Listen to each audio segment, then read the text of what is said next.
ଗୋଟିଏ ରାଜ୍ୟଟିଏ ଥିଲା ଏବଂ ସେ ରାଜ୍ୟରେ ଗୋଟିଏ ବୁଦ୍ଧିମାନ ରାଜାଟିଏ ଥିଲେ। ତାଙ୍କର ଗୋଟିଏ ସୁନ୍ଦର ଫଳ ବଗିଚାଟିଏ ଥାଏ। ସେ ବଗିଚାର ଦେଖାଶୁଣା କରିବା ପାଇଁ ଗୋଟିଏ ଜଗୁଆଳିଟିଏ ଥାଏ। ସେ ବଗିଚାକୁ ଜଗୁଥାଏ ଏବଂ ସେ ବଗିଚାର ଭଲ ଭାବେ ଯତ୍ନ ନେଉଥାଏ। ସେଥିପାଇଁ ସେ ରାଜା ସେ ଜଗୁଆଳିକୁ ବହୁତ ପସନ୍ଦ କରୁଥାଏ। ସେ ଫଳ ବଗିଚାରେ ଗୋଟିଏ ଅଙ୍ଗୁର ଗଛଟିଏ ଥାଏ ଏବଂ ସେ ଗଛରେ ବହୁତ ଗୁଡ଼ାଏ ଅଙ୍ଗୁର ଫଳିଥାଏ। ଦିନେ ଗୋଟିଏ ଚଢ଼େଇ ସେ ବଗିଚାକୁ ଆସିଲା ଏବଂ ଅଙ୍ଗୁର ଗଛରେ ବସି ଅଙ୍ଗୁର ଖାଇବାକୁ ଲାଗିଲା। ସେ ଅଙ୍ଗୁର ବହୁତ ମିଠା ହୋଇଥାଏ। ସେହି ଦିନଠୁ ସେ ଚଢ଼େଇ ସବୁଦିନ ବଗିଚାକୁ ଆସିବାକୁ ଲାଗିଲା।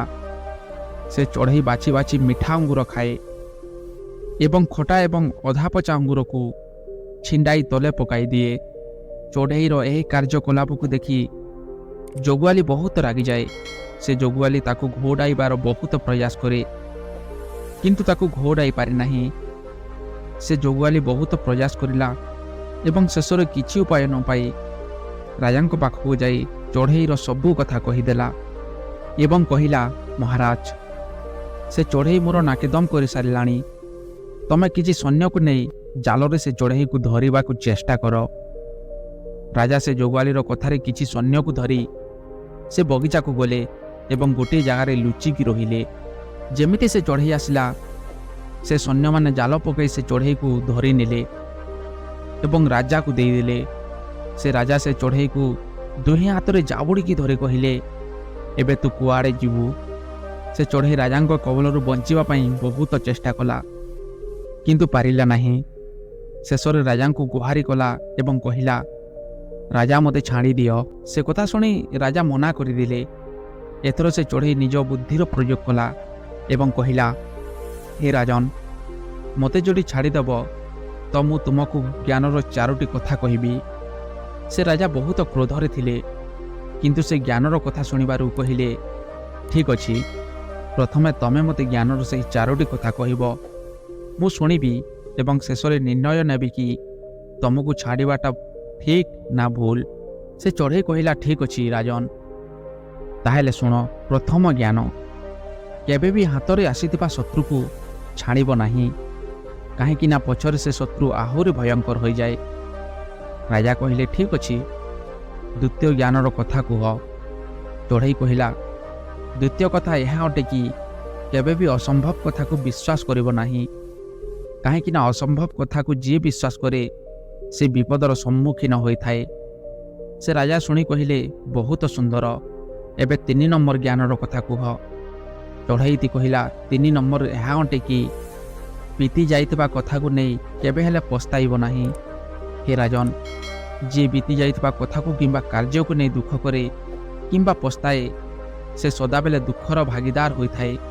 ରାଜା କହିଲେ, ଠିକ୍ ଅଛି, ବହୁତ ସୁନ୍ଦର କଥା, ଏବେ 4ର୍ଥ କଥାଟି କୁହ।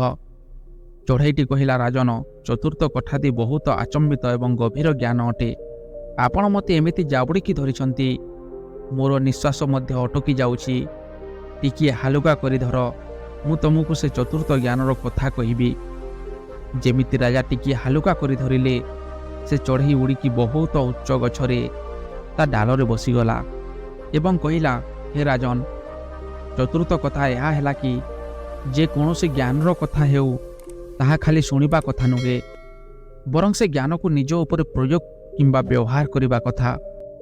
ଏବେ ମୁଁ ତମକୁ ଜ୍ଞାନର 3ଟି କଥା କହିଲି, ଯାହାକୁ ତମେ ଶୁଣି ମଧ୍ୟ ନ ଶୁଣିଲା ଭଳି କାର୍ଯ୍ୟ କଲ। ପ୍ରଥମ କଥା କହିଥିଲି କି ହାତରେ ଆସିଥିବା ଶତ୍ରୁକୁ ଛାଡ଼ିବ ନାହିଁ, କିନ୍ତୁ ତମେ ମୋତେ ଛାଡ଼ିଦେଲ। ଶତ୍ରୁ ଛୋଟ ହେଉ କିମ୍ବା ବଡ଼, ଛାଡ଼ିବା କଥା ନୁହେଁ। ଦ୍ୱିତୀୟ କଥା କହିଲି, ଅସମ୍ଭବ କଥାରେ ବିଶ୍ୱାସ କରିବ ନାହିଁ, କିନ୍ତୁ ଯେତେବେଳେ ମୁଁ କହିଲି 4ର୍ଥ କଥା ବହୁତ ଗଭୀର ଏବଂ ଆଚମ୍ବିତ ଅଟେ, ତ ଆପଣ ମୋର କଥାରେ ପଡ଼ିଗଲେ ଏବଂ ବିଶ୍ୱାସ ମଧ୍ୟ କଲେ। ତୃତୀୟ କଥା ମୁଁ କହିଥିଲି କି ବିତି ଯାଇଥିବା କଥାକୁ ନେଇ ପସ୍ତାଇବ ନାହିଁ, କିନ୍ତୁ ଦେଖ, ମୁଁ ଆପଣଙ୍କ କବଳରୁ ବଞ୍ଚିବା ପରେ ପସ୍ତେଇକି ଦୁଃଖ ଏବଂ କ୍ରୋଧରେ ଅଛ। ଏତିକି କହି ସେ ଚଢ଼େଇ ସେଠାରୁ ଉଡ଼ିକି ଚାଲିଗଲା ଏବଂ ସେ ରାଜା ଖାଲି ହାତରେ ଛିଡ଼ା ହୋଇ ଦେଖୁଥାନ୍ତି। ଏ କାହାଣୀର ଶିକ୍ଷା ଏହା ଅଟେ କି ମାତ୍ର ଜ୍ଞାନ ଅର୍ଜନ କରିଥିବା ବ୍ୟକ୍ତି ଜ୍ଞାନୀ ହୋଇନଥାଏ, ଜ୍ଞାନୀ ତ ସେ ହୋଇଥାଏ ଯିଏ ଅର୍ଜନ କରିଥିବା ଜ୍ଞାନକୁ ଅମଲ କରେ କିମ୍ବା ପ୍ରୟୋଗ କରେ। ଜୀବନରେ ଯାହା ବିତି ଯାଇଥାଏ ତା ଉପରେ ଆମର ନିୟନ୍ତ୍ରଣ ନଥାଏ, କିନ୍ତୁ ବର୍ତ୍ତମାନରେ ଆମର ନିୟନ୍ତ୍ରଣ ଥାଏ। ଆଜିର ବର୍ତ୍ତମାନ ହିଁ କାଲିର ଭବିଷ୍ୟତ ନିର୍ମାଣ କରିଥାଏ। ସେଥିପାଇଁ ବର୍ତ୍ତମାନରେ ରହି କାର୍ଯ୍ୟ କର ଏବଂ ନିଜର ଭବିଷ୍ୟତକୁ ଉଜ୍ଜ୍ୱଳ କର।